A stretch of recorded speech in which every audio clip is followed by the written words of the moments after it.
A good teacher has to have strong curriculum and a strong connection with the students.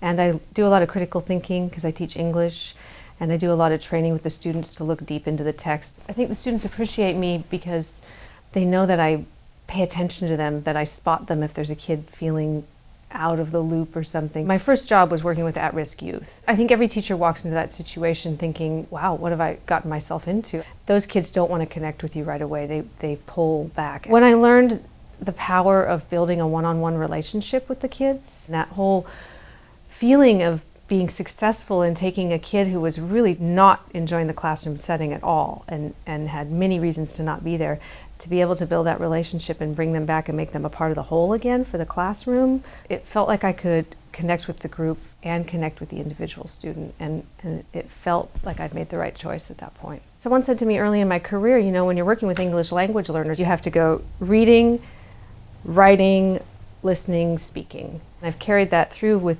all types of learners. I think it works with all kids. There's invisibility, and then there's also just blending in. And I think in some cases the narrator finds those two to be very, very similar. Can we start moving toward talking about other things that we read this year and starting to draw in those textual connections? I think the number one thing that I want my students to do is to think and be present in their lives, to be agents in their own lives. And that's why I have such a strong focus on critical thinking in my classroom. I taught AP at Castlemont, and there wasn't even an AP program, and I taught AP English Language and Composition because it was so important for the kids to just learn to look at something and think critically.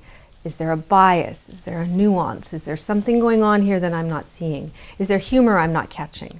No matter what they go on to do, if they can think and be thinking agents in their own life, if they're doing that and being kind of alive and thinking in the moment, then I'm happy.